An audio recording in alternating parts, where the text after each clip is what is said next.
welcome to Let's Do Some More Algebra.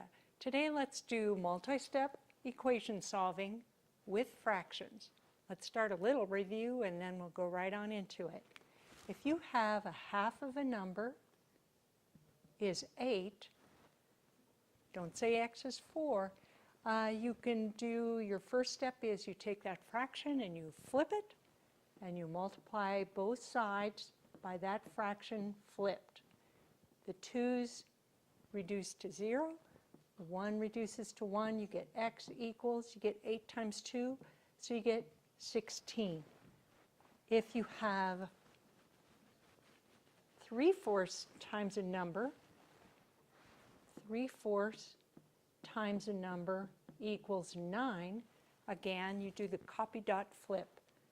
You have this, you flip it, and you multiply it on both sides. These become 1, 3 and 3 become 1, you get x equals.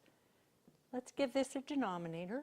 3 goes in here once, 3 goes in there 3 times. 3 times 4 is 12. And sure enough, 3/4 of 12 is 9. Okay, now let's do one more step at it. If you had 2/5 of a number plus 3, you could get 11. So now we have to do 2 steps. We have to take care of the 3, so we're going to subtract 3, and you get 2/5 x is the only thing left on this side of the equal sign. On this side, 11 minus 3, you now have 8. Now you have a fraction times x. You flip it, multiply both sides by it. 5 will reduce 5, 2 reduces 2, x equals. We can give this a denominator. 2 goes in there once, 2 goes in there 4 times. 4 times 5 is 20. 2/5 of 20, let's see, let's just check. 1/5 of 20 would be 4, so 2/5 of 20 would be 8. 8 plus 3 would be 11, so we checked it and it worked. Now let's solve an equation where there's 2 fractions in it. The x will be the same number, but it'll be split apart into 2 fractions. If you have 1/5 of x plus 1/2 of x plus 1/5 of x, and you get 7, first thing you have to do is change to a common denominator. So 10 would be the common denominator. 2 times 5, so 1 times 5. 5 needs to get multiplied by 2, so the numerator times 2. 5/10 plus 2/10, just like $5 plus $2 is $7. You get 7/10 times x equals 7. Now we're down to the one step where you just multiply by the reciprocal. The fraction flipped is called the reciprocal. Okay, 7 and 7 reduce, 10 and 10 reduce, x equals. Give this a denominator, 7 and 7 reduce, we get 10. Okay, x equals 10. If we check it, 1/2 of 10 would be 5. 1/5 of 10 would be 2. 5 and 2 would make 7. So now let's go again. Let's do 2 fractions of the same number, and we'll follow the same kind of steps.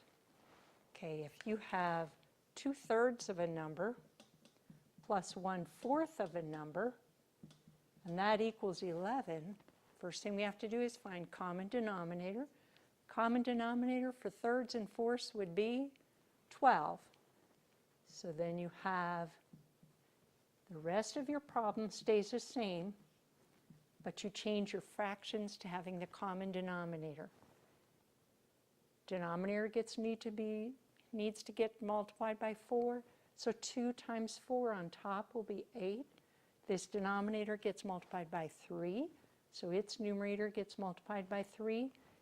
8/12 plus 3/12 is 11/12 equals 11.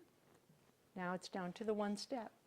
12 over the 11, we flip that fraction, 12 over the 11. These reduce to 1, these reduce to 1, you get 1x equals. This reduces 11, you get 12. Sure enough, 2/3 of 12 would be 8. 1/4 of 12 would be 3. 8 plus 3 would make 11. You can check your work and it's right. Make sure you do check your work. It's a good idea to do that. You want to have accuracy and speed. Okay, let's go for another one. This time neither of the numerators will be 1, so it becomes a little harder.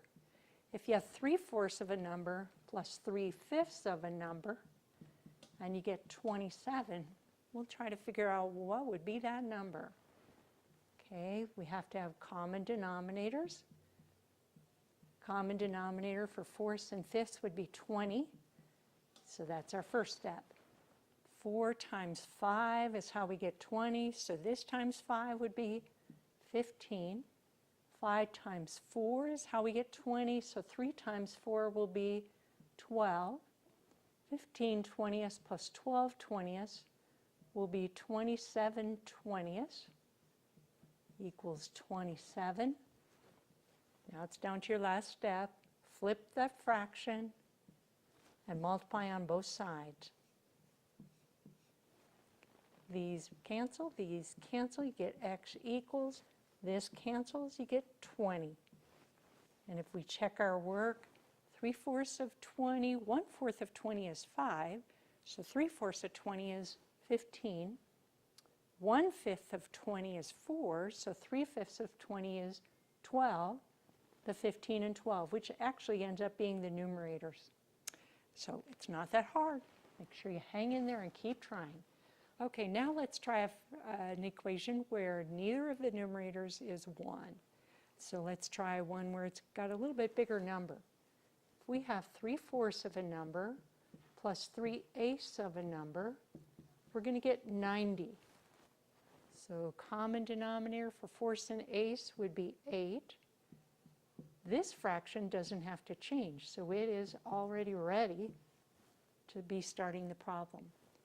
4 times 2 is how we get this denominator, so we need to multiply by 2, you get 6. 6/8 plus 3/8 would be 9/8. Okay, now we multiply by the fraction flipped, 8/9 and 8/9. These become 1, these become 1, we get x equals. Now 90 can have a denominator of 1. 9 goes in here once, 9 goes in there 10 times. 10 times 8 is 80. That's your answer. Let's check it. 1/4 of 80 would be 20, so 3/4 of 80 would be 60. Okay, 60 plus 1/8 of 80 would be 10. 3/8 then would be 3 times 10, which would be 30, and sure enough, 60 and 30 makes 90. So you have your answer right. Okay, so we can try one more. 5/6 of a number plus 3/4 of a number, and you're going to get 19. Common denominator for 6 and 4ths would be 12.